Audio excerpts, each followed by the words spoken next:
وەک ئاماژەمان پێکرد تەوەری یەکەمی بەرنامەکەمان قسەکردنە لەسەر ئەزموونی نووسەرێکی کورد و نووسەرێکی بەهرەدار کە ئەمڕۆ لە بەرنامەی پەیامی ڕۆژ میوانە. ئەو لە پاڵ نووسەرێتیە وەرگێڕێکی باش، خەتاتێکی دەزڕەنگین، خوێنەرێکی کارامە، مامۆستایەکی پەروەردەکارە. ئەمانە زۆر جار لە کۆمەلگەی ئێمەدا مەحاڵە کۆبوونەوەیان لە تاکە کەسێکدا. بۆیە بەهرەمەندی و دەزڕەنگینی وە کۆکردنەوەی کۆمەڵێ هونەر لە تاکە کەسێکدا ببورن یەکێکە لە سەرکەوتنەکانی ئەو تاکە.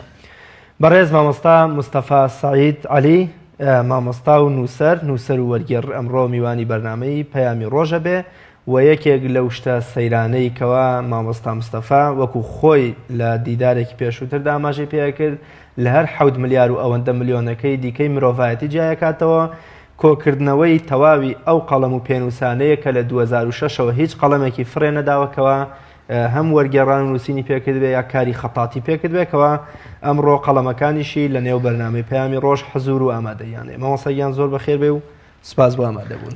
سپاس بۆ بەڕێستان، سپاس بۆ کەناڵەکەتان. با سەرەتا هەر بزانین مامۆستا مستەفا سعید عەلی کێیە، چۆن خۆی پێناسەکە؟ من ناوم مستەفا سعید عەلیە، لە دایکبووی ساڵی 1966م لە گوندی مەحمود قەجەری قەزای خانەقین. ساڵی 70 خراومەتە بەرخوێندن لە 6 ساڵان و گەلێ ئاوارەییم بینیوە لە خوێندنە. توانم بڵێم تا خوێندنم تەواو کردو زیاتر لە قوتابخانەم بینیوە، ئیتر لە ئێران و لە باشووری عێراق و لە سلەیمانی و لە کەلار و لە گەرمیان و ئێستا مامۆستامەوە بەڕێوەبەری قوتابخانەی ڕۆشنبیری ئێوارانم لە قەزای کەلار. ببوونە مامۆستا، هەمیشە ئەوانەی کە دەستڕەنگین و هونەرمەند و بەهرەمەندن یا خەڵکانێکن کە گەورن بە ئەزمونە تاڵەکان ئاڕۆشتون، هەر لە زیندان نەبوونی، کۆچکردن، بە جۆرێک لە جۆرەکان ناڕەحەتیەکانی ڕۆژگار تاقی کردوونەتەوە ئینجاکردوونی بەم کەسەکەوە ئێستا ببنە نمونەیەکی جوان و گەشت لە کۆمەلگا. وا دیارە جەنابیشتان هەر بۆ و گوزەرات تێپەڕیون. مەبستمەوەیە تا چەند ناڕەحەتی و ئازار و نەبوونی و سەختیەکانی ڕۆژگار ڕۆڵ ئەگەڕن لە دروستکردنی تاکێکی بەهرەمەند و تاکێکی نمونە. خۆی بەهرە شتێکە کە خودا لە مرۆڤدا دروست دەکات. زۆر کەس هەبوونە ژینگە و مەسەلەن کەش و بێیەکی باشیشیان بۆ گونجاوە کە چی نەیانتوانیوە ببنە کەسێکی ناودار یا کەسێک کەوا ئیتر نووسەر بێ، وەرگێڕ بێت، هەرچی بێت، کەسێک بێت ناودار بێت. کەواتە بەهرە شتێکە لە خواوەیە، بەڵام ئەو بەهرەیە دەبێ مرۆڤ خۆی پەرەی پێ بدات و وەکو عەرەبەڵە سەقلی کات، زاخاوی بدات. بێگومان ئەوانەی کە زیاتر بڵێن ناڕەحەتی ژیانیان بینیوە حتمەن کەسانی بە ئەزموونترن و بەتواناترن ئەگەر بیرەوەری ئەو کەسانەی کە خوێنیتەوە. یەکێکی وەکو مام هەژار لە چێشتی مژەورە، مام هەژار چی وای لێکرد بتوانێت چێشتی مژەور بۆ جوانێ بنووسێت؟ حتمەن ئەو هەموو دەربەدەری و ئاوارە بوون و ئەو هەموو گەڕان و ئەو هەموو دوورکەوتنەوە لە ماڵ و منداڵ و ئەوانە وای لێکرد ئەم پیاوە بێتە خاوەن ئەزمونێکی گەورە. ئەمەش نمونەی زۆرە لە دنیادا.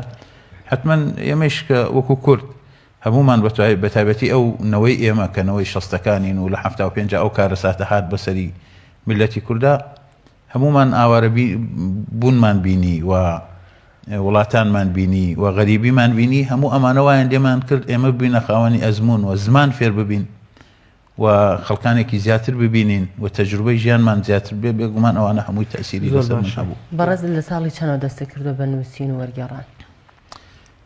با سەرەتایی باسەکە ئاوا دەست پێ بکەم بە خوێندنەوە نەک بە نووسین.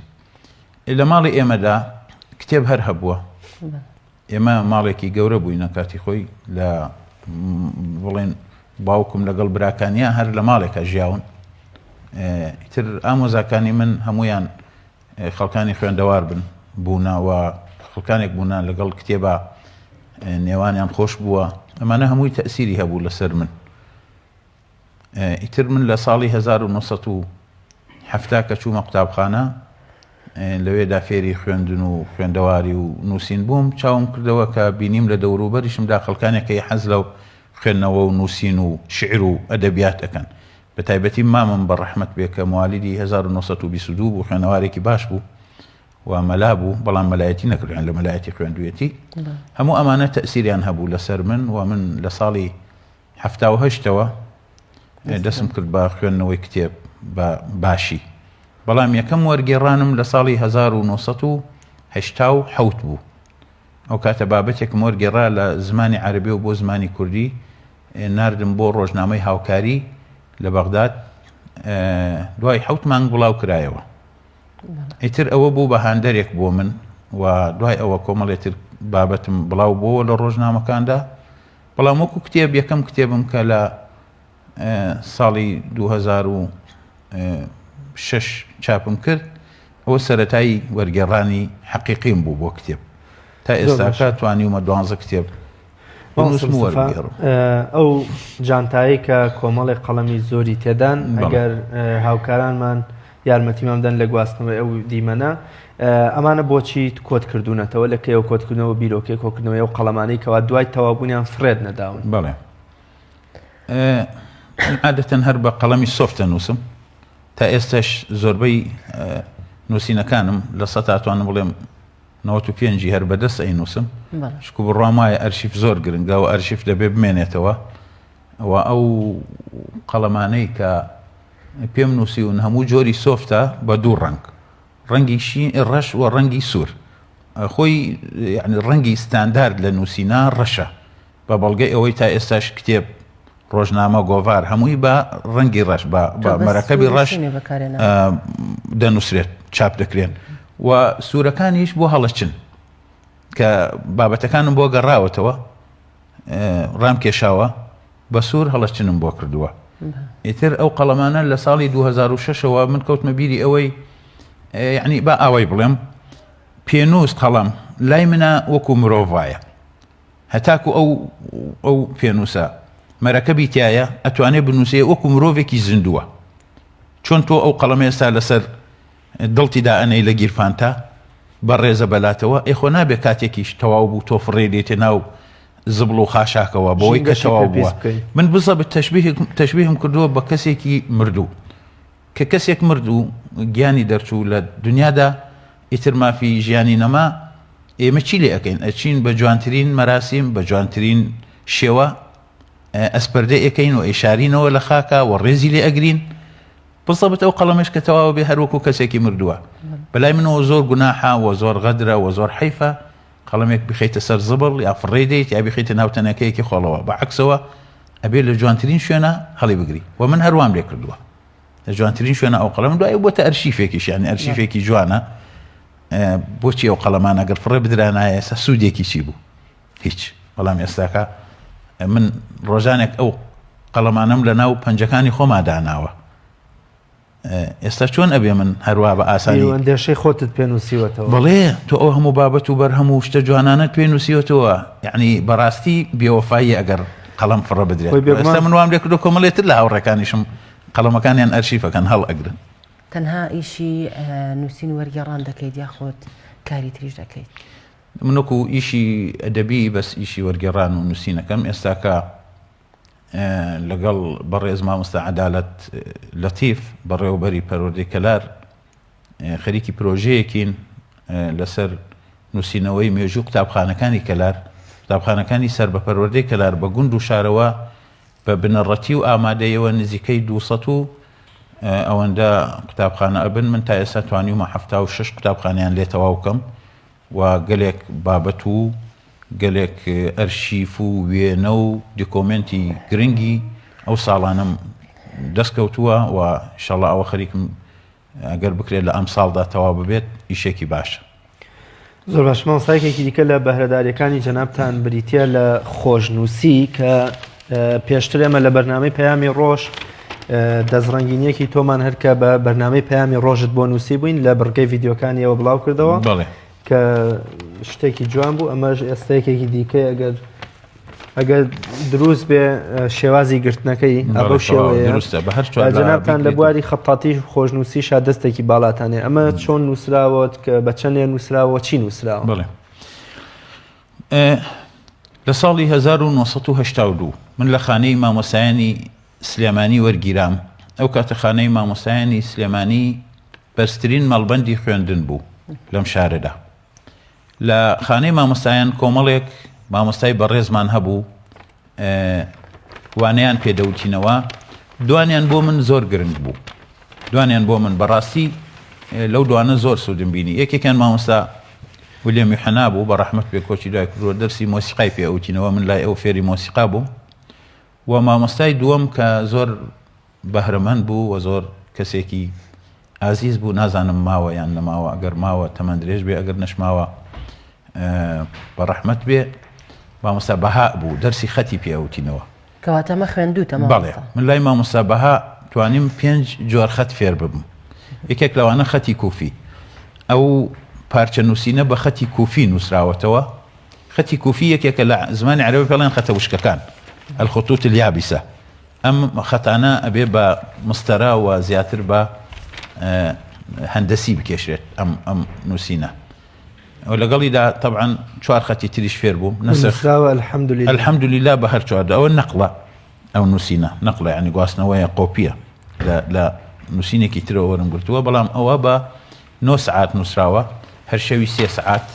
طبعا خەتی کوفی ئەگەر هەڵەیەکی بچووکی تیا بکە، 1 مربعی هەڵە بێ، ئیتر هەمووی هەڵە دەرەچێت، دەبێت هیچ هەڵەی تیا نەبێت. جا ئەوە بە 9 سعات نووسراوە بە 3 شەو بە هەندەسی. خۆی بچووک بوو، من گەورەم کردوتەوە. جۆرەکانی تری خەتاتی چین؟ خەتەکانی تر خۆی خەت عمومەن ئەکرێتە دوو بەشەوە، بەشێکیان پێڵێن خەتە ڕقەکان، بەشێکیان پێڵێن خەتە نەرمەکان. خەتە ڕقەکان خەتی کوفی، ئەم خەتە کە یەکەم جۆری نووسینە لە زمانی عەرەبیدا دروست بووە. و خەتەکانی تر خەتە نەرمەکان ئەوەیە بە قامیش ئەنووسرێن، بە قەڵەم بە مەرەکەب ئەنووسرێن، ئەوە زیاتر دەس و ئەوانە. ئەم خەتە ئاسانە، هەموو کەسی ئەتوانێت فێری بێ، بەڵام ئەو خەتانەی تر گرانن، تەمرین و ئینی زۆر ئەوێت ڕاهێنان.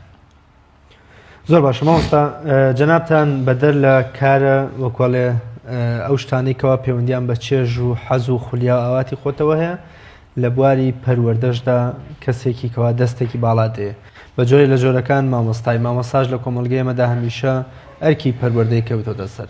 پێمان خۆشە باز لە ئەزمموی مامۆستایەتی خۆت بکەیت، لە کەیەوە مامۆستایت و جەنابەت زیاتر چۆن تەعامل لەگەڵ قوتابیەکەی بە شێوازێکەوە پەروەردەیانە بێ. من لە ساڵی 84-85 خانەی مامۆستایانی سلێمانیم تەواو کرد. ئەو کاتە دامەزراندن نەبوو، ئێمە براین عەسکەری لە خزمەتی سەربازی لە عێراقا هەتاکو ساڵی 91 هەفتەیەکی 91 من ئەو ڕۆژە بوو کە درا لە عێراق لەلایەن هێزەکانی هاوپەیمانانەوە. ئەو ڕۆژە لە کوێیت بووم ئەو شەوە، و ئەو بابەتەم بە 9 حەلەقەیش لە فەیسبووکا بڵاو کردوتەوە کە بیرەوەریەکانی سەربازێکی کورد لە کوێیتدا 148 ڕۆژ لە کوێیت بووم، و دەنگدانەوەیەکی باشیشی هەبوو لەلایەن هاوڕێکانەوە کە لە فەیسبووک هاوڕێن بوون. ئیتر لە ساڵی 91 کە ڕاپەڕین کراوەوانە دوای ئێمە دامەزراین تقریبا نزیکەی بە 28 ساڵەکات. من مامۆستای فعلیم دەرس ئەڵێمەوە، و ئەوە نزیکەی بە 15 ساڵێکیشە لە خوێندنی ئێوارانم بەڕێوە بەرم لە خوێندنی ئێواران. من هەمیشە بڕام وا بووە مامۆستا و قوتابی دەبێ بەر لەوەی مامۆستا و قوتابی بن هاوڕێ بن. پەروەردەکار ئەگەر هاوڕێیەکی دڵسۆزی قوتابیەکانی نەبێت ڕاستی ناتوانێت. حتا ئەمە لە فیلمەکانی تریشە ڕاستە، لە علومی پزیشکیشە هەروایە، دکتۆرە بێ هاوڕێی نەخۆشەکەی بێت. مەسەلەن سەرۆکی کۆمپانیایەکە بێ هاوڕێی کارمەندەکەی بێت لەبەرەوەی دڵسۆزی بۆ بنوێنێت. من هەمیشە بڕوام وا بووە و نەبێتە مەدحیش بۆ خۆم. توانم بڵێم یەکەم کەسم لە کەلارە توانیم هەندێک شت بکەم لە پەروەردەدا کە نەکرابوو. یەکێ لەوانە مەسەلەن یەکەم کەس بووم ئالەتی مۆسیقام بردە پۆلەوە لەگەڵ تەلەبەکانە، گۆرانیم بۆیان وت، گۆرانیان بۆ وتم، سرودمان وت بەیەکەوە، دەورەی خەتم بۆیان کردەوە، فێری خۆشنووسی بوون، هەندێک لە تەلەبەکانم ئێستاکە خۆشنووسن، و توانیم فێری خوێندنەوەیان بکەم. یعنی زۆرێک لە هاوڕەکانم کە ئێستاکە تەلەبەم بوون لە کاتی خۆیان لە مامۆستان و یا هاوڕێ من لە فەیسبووکە شتم لەسەر نووسن ئەڵێن مامۆستا مستەفا یەکەم کەس بووکەوە دەستی ئێمەی گرت بۆ ئەوەی ئێمە کتێب بخوێنینەوە ینی ئەو شتانە هیوادارم توانی بێتم من خزمەتێک بکەم بە هەتا ئێستاش بۆ ڕۆحیەتەوە ئیشەکەم هەتا ئێستاش ینی ئەو گەنجێتیم تیا هەیە ڕەغم ئەوەی کەوا تەمەنم هەندێک هەڵکشاوە سەرکەوتوبی ئینشاڵڵا ئەو کتێبانەی کە کاری وەرگێڕانیان لەسەر دەکەی زیاتر لە چ زمانێکەوە وەریان دەگێڕیت؟ من زیاتر لە زمانی عەرەبی و فارسیەوە ئەگەڕم بۆ زمانی کوردی لە ئەو دوو زمانە بەڵێ بەڵام زیاتر لە زمانی عەرەبیەوە کۆمەڵێک مامۆستا و دکتۆری باشن لە زانکۆی سلێمانی و زانکۆی گرمیان بەڕاوێژ لەگەڵ ئەوانە دانیشتینکەوە بەشی مێژوو بەڕاستی پێویستیان هەیە بە کۆمەڵێک کتێبی باش بۆ ئەوەی وەربگەڕێتە سەر زمانی کوردی و بە هاوکاری و بەڕاوێژی ئەوان ئەو کتێبانە دەستنیشان ئەکرێت وە من ئەتوانم چەند کتێبت تا ئێستا چاپ کرد تا ئێستاکە آخر کتێب کە مانگی پێشوو کەوتە بازاڕەوە لە بەرهەمەکانی چاپخانەی چوارچرایە بەوە بوو بە 12 کتێب بەڵام کۆمەڵی کتێبی تریشم هەیە ئامادەن بۆ چاپێکێک لەوانە ئێستاکە لە تایپایە هیوادارم تاوەکو ئەم 3-4 مانگەی دادێ بکەوێتە بازاڕەوە بەغداد لە سەردەمی ئەبوو جەعفەری مەنسوورەوە هەتا بۆ دکتۆر بەرهەم ساڵح باسی هەموو سەرۆکەکانی ئەکاوە تقریبەن وەکو ئەنسیکلۆپیدیایەکە هیوادارم بتوانرێت ئەو کتێبش سوودی لێ ببینێت. لە چاپکردنی ئەم کتێبانەیە کێ هاوکاری تەکا مامۆستا؟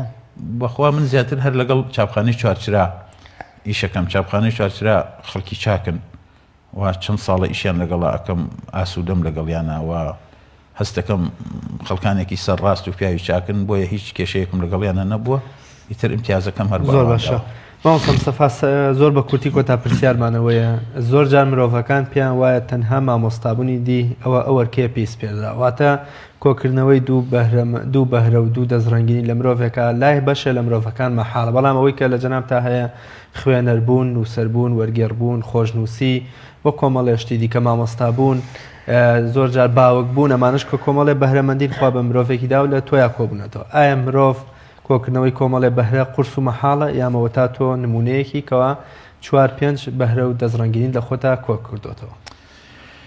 مرۆڤ ئەگەر بەرنامە ڕێژی بک بۆ ئیشەکانی هیچ شتێک مەحاڵ نییە ئێمە ئەگەر بگڕێنەوە بۆ مێژوو زۆر کەس هەبوونە کە فرە بەهرە بوونە و سەرکەوتوش بوونە لە بەهرەکانیانە یەکێ لەوانە داڤنشی مەسەلەن مهندس بووە زانا بووە نووسەر بووە ڕەسام بووە بەڵام لەبەر ئەوەی کەسێک بووە ڕاستی کاک ڕاز مەسئلەی نووسین مەسئلەی فرە بەهرەی ئەبێ خۆتی بۆ یەکلاکەیتەوە ئەگەر مرۆڤ خۆی یەکلا نەکاتەوە بۆ ئەو ئەرکەی کە پێی سپێراوە سەرکەوتو نابێ خۆ خەڵکانێک هەیە لە یەک ئیشەکەن کەچی لە یەک بواریشە ئیشەکەن کەچی سەرکەوتو نەبوونە بۆ بەرەوەی نەیانتوانیەوە بەجددی بچنە ناو مەسەلەکەوە بۆیە فرە بەهرەی وەکوتم شتێکە لە خواوەیە من نازانم چۆن بۆچی فرە بەهرم بەس ئەو نەئەزانم یعنی حەزم لەوانەیە ئەتوانم ئەو شتانە بکەم و هیوادارم سەرکەوتوش بوو بم تایاندا بەڵام بەرنامە ڕێژی و هەوڵدان و جدیەت لە ئیشتا